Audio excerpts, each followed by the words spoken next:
আজকে আমি পদের শ্রেণী বিভাগ নিয়ে আমি আলোচনা করব। আজকে বিষয়বস্তু হচ্ছে পদের শ্রেণী বিভাগ।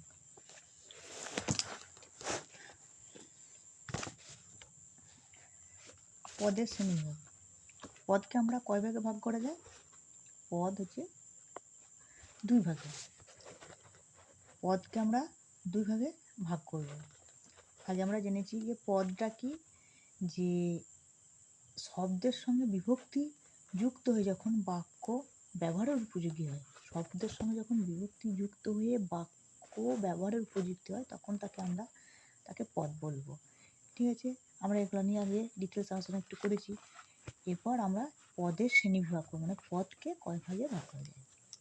প্রথমে আমরা পদকে দেখেছি কি দুই ভাগে ভাগ করা যায়। একটা হচ্ছে নামপদ আর একটা হচ্ছে ক্রিয়াপদ। আমরা প্রথমে দেখি যে নামপদটা কাকে বলে। নামপদ বলতে যে কোনো নামের সঙ্গে যখন বিভক্তি যোগ হবে তখন তাকে আমরা নামপদ বলবো। যেমন বাড়ি, তাহলে বাড়ির সঙ্গে যখন তে বিভক্তি হবে তখন কি হবে, সেটা বাড়িতে হবে, তখন সেটা একটা নামপদ হবে। আমাদের বাড়িতে এসো, তাহলে আমাদের বাড়িতে এসো, আমাদের বাড়িতে, বাড়ি প্লাস তে, তাহলে বাড়ির সঙ্গে যখন তে বিভক্তি হচ্ছে তখন এটা কি হচ্ছে, নামপদ হয়ে যাচ্ছে। আর নামপদটা আমরা কয় ভাগে ভাগ করেছি? 4 ভাগে। বিশেষ্য, সর্বনাম, অব্যয় আর বিশেষণ। তাহলে নামপদকে আমরা কয় ভাগ করেছি? নামপদকে আমরা 4 ভাগে ভাগ করেছি। কি কি? বিশেষ্য, সর্বনাম, বিশেষণ আর একটা হচ্ছে অব্যয়। এবার নামপদে এটা হলো নামপদের ভাগ। এবার নামপদের 4 ভাগের ভাগগুলোর মধ্যে আমাদের প্রথম পর্যায়ে কি পড়বে? বিশেষ্য পদ। কি পড়বে? যে বিশেষ্য পদ। বেশ, তাহলে বিশেষ্য পদ সম্বন্ধে আমরা কি জানি? বিশেষ্য পদ বলতে আমরা জানি যে কোনো কিছুর নামকে যখন বোঝানো হবে তখন সেটাকে হবে বিশেষ্য পদ। যে কোনো কিছু নামকে বিশেষ্য পদ বলে। বই, খাতা, বাড়ি, ঘর, চেয়ার, টেবিল, যে কোনো নাম, পৃথিবীর মধ্যে যত বিষয়বস্তু, পাহাড়, পর্বত, নদী, যে কোনো নাম যখন বোঝাবে তখন তাকে আমরা বিশেষ্য পদ বলবো। ঠিক আছে, এবার বিশেষ্য পদকে আবার কয় ভাগে ভাগ করা যায়? বিশেষ্য পদকে আবার অনেকগুলি ভাগে ভাগ করা যায়। সেগুলো কি হচ্ছে? সংজ্ঞাবাচক বিশেষ্য, তারপরে জাতিবাচক বিশেষ্য, তারপরে বস্তুবাচক বিশেষ্য, সমষ্টিবাচক বিশেষ্য, অবস্থাবাচক বিশেষ্য, ক্রিয়াবাচক বিশেষ্য, ভাববাচক বিশেষ্য, গুণবাচক বিশেষ্য।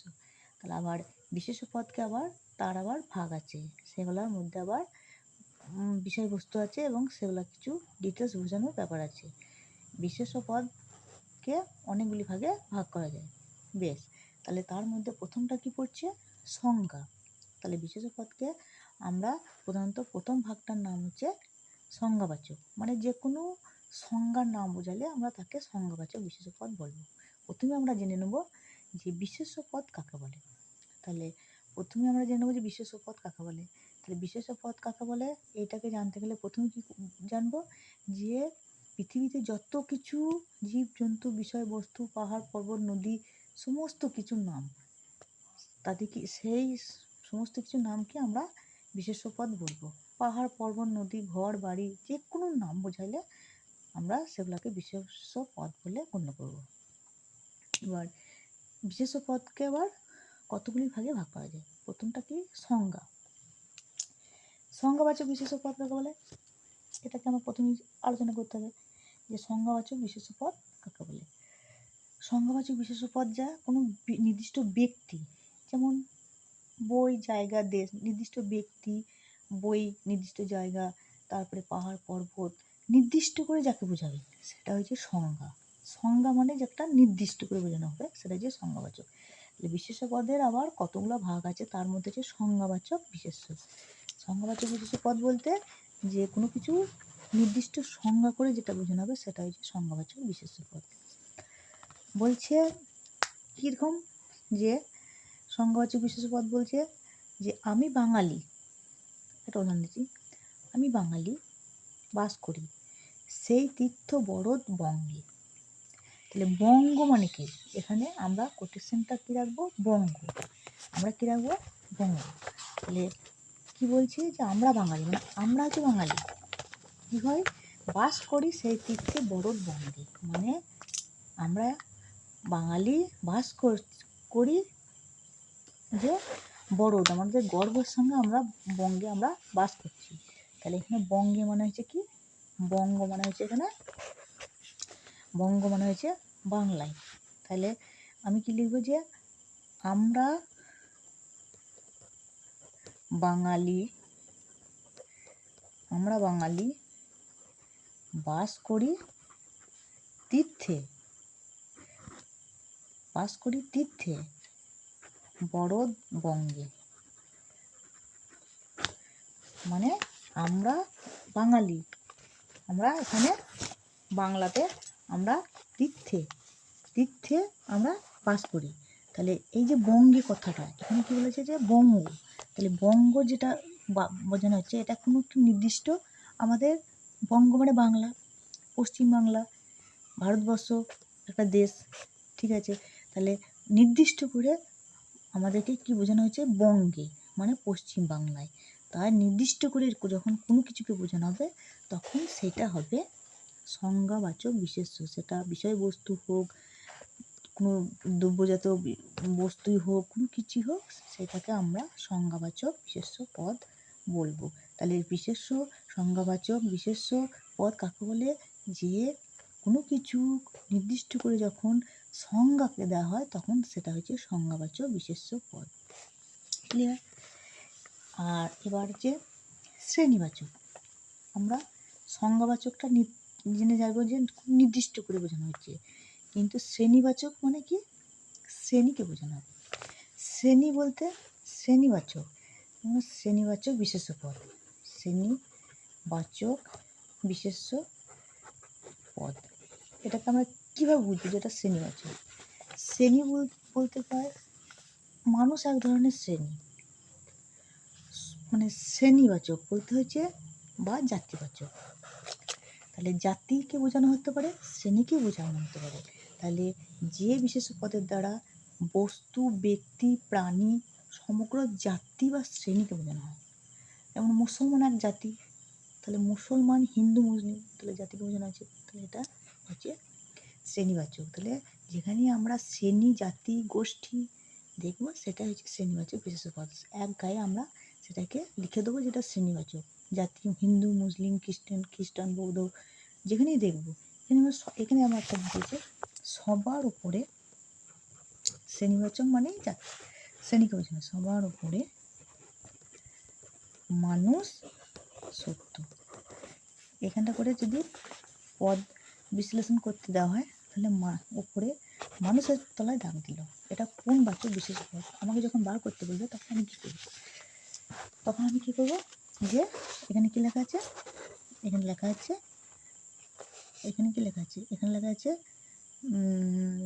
কি যেন? মানুষ, ঠিক আছে? এটা যে মানুষ, তাহলে মানুষের তলায় এখানে আমাদের পয়েন্ট করা আছে। এটা কী করে আমরা বুঝতে পারবো যেটা শ্রেণীবাচক বিশেষ্য পদ? যখনই আমরা দেবো যে মানুষ হচ্ছে একটা জাতি। এখানে যদি গরু দেখাতো তাহলে এখানে গরু একটা জাতি। তাহলে আমরা এই যে মানুষ জাতিটাকে আমরা দেখে এখানে আমরা চিহ্নিত করে নেব যে এটা অবশ্যই এটা জাতিবাচক বা শ্রেণীবাচক বিশেষ্য পদ। তাহলে আমরা যে শ্রেণীবাচক বা জাতিবাচক বিশেষ্য পদকে কীভাবে মানে চিহ্নিত করব? যখনই দেখবো কোনো কিছু জাতি বা শ্রেণীর নাম বোঝাচ্ছে তাহলে তখনই আমরা সেটাকে জাতি বা শ্রেণীবাচক বিশেষ্য পদ বলে চিহ্নিত করব। ক্লিয়ার? আর একটা উদাহরণ আমি বুঝিয়ে দিচ্ছি। যেমন চলছে দূরে গরু বাছুর, এটা তো ক্লিয়ার, এটা তো বোঝাই যাচ্ছে। এটাতে একবারে চলছে দূরে গরু বাছুর। তাহলে আমরা কী করে এটা চিহ্নিত করব? চলছে দূরে গরু বাছুরের তলায় দাগ আছে। তাহলে গরু বাছুর কী বোঝায়? গরু বাছুর বলতে গেলে শ্রেণী বা জাতিকে বোঝানো হচ্ছে। তাহলে সমগ্র গরু বা বাছুর শ্রেণী বা জাতিকে, সমগ্র গরু বাছুর মানে পশু, গরু বাছুরের যে জাতটা সেটাকে বোঝানো হচ্ছে। তাহলে গরু বাছুর যেহেতু জাতি, একটা জাতি, তা সেই জন্য মানুষ একটা জাতি, তার জন্য এটা হচ্ছে জাতিবাচক বা শ্রেণীবাচক বিশেষ্য পদ। ক্লিয়ার? ঠিক আছে, এরপর আছে জাতিবাচক হলো বস্তুবাচক। বস্তুবাচক বিশেষ্য পদ কাকে বলে? এটা কিন্তু বিশেষ্য পদের শ্রেণীবিভাগ। পদের শ্রেণীবিভাগ হচ্ছে দু প্রকার, কি বললাম? নামপদ আর একটা হচ্ছে ক্রিয়াপদ। নামপদকে আবার 4 ভাগে ভাগ করা যায়: বিশেষ্য, বিশেষ্য, সর্বনাম, বিশেষণ, অব্যয়। 4 ভাগে ভাগ করা যায়। তাহলে নামপদের প্রকারভেদ হচ্ছে বিশেষ্য, বিশেষ্য পদের প্রকারভেদ হচ্ছে এই বস্তুবাচক বিশেষ্য।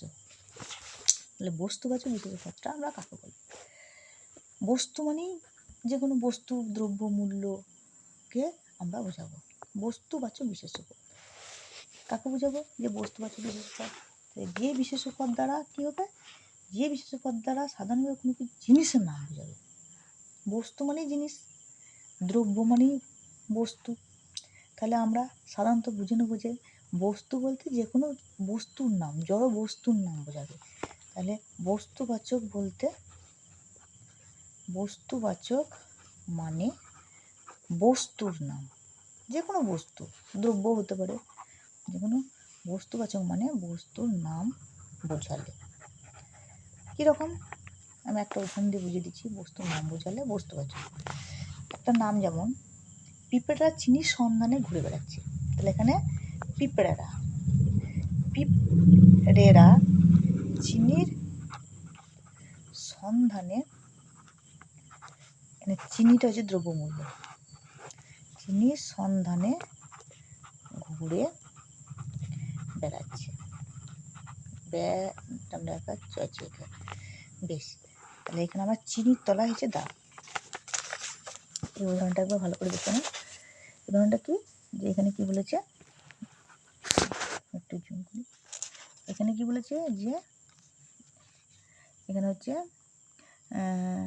উদাহরণটা হচ্ছে কি, উদাহরণটা পিঁপড়েরা, এই যে পিঁপড়েরা, পিঁপড়েরা এখান থেকে একটু করে দিই। হ্যাঁ, এই যে চিনি আছে, এই যে চিনি, কোটেশনটা চিনি, এই চিনিটা মানে কি? চিনি মানে দ্রব্যমূল্য বোঝাচ্ছে। তাহলে চিনিরা, পিঁপড়েরা চিনির সন্ধানে ঘুরে বেড়াচ্ছে। তাহলে এখানে চিনিটা হচ্ছে দ্রব্যমূল্য। তাহলে এখানে যে কোনো বস্তুর নাম বোঝাচ্ছে। চিনি মানেই এখানে বস্তুর নাম। এখানে যদি কয়লা থাকতো তাহলে সেটা কয়লার তলায় দাগ থাকলে সেটা কয়লা মানে বস্তুর নাম। তাহলে এখানে যে কোনো বস্তুর নাম বোঝাবে, সেটা হচ্ছে বস্তুবাচক বিশেষ্য পদ। এখানে যদি সোনা থাকতো, সোনা ভারতে সোনা পাওয়া যায়, তাহলে সোনার তলায় দাগ থাকলে সোনা মানে বস্তু, তাহলে সেখানে বস্তুর নাম দাগ থাকলে সেটা হচ্ছে বস্তুবাচক বিশেষ্য পদ। তাহলে বস্তুবাচক বিশেষ্য পদ কাকে বলবো? যে কোনো বস্তুর নাম যখন বোঝাবে তখন সেটা হচ্ছে বস্তুবাচক বিশেষ্য পদ। ক্লিয়ার?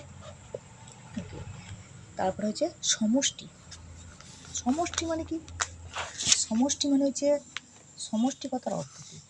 সমষ্টি কথার অর্থ হচ্ছে যেটা সমগ্র জাতিকে বোঝায়।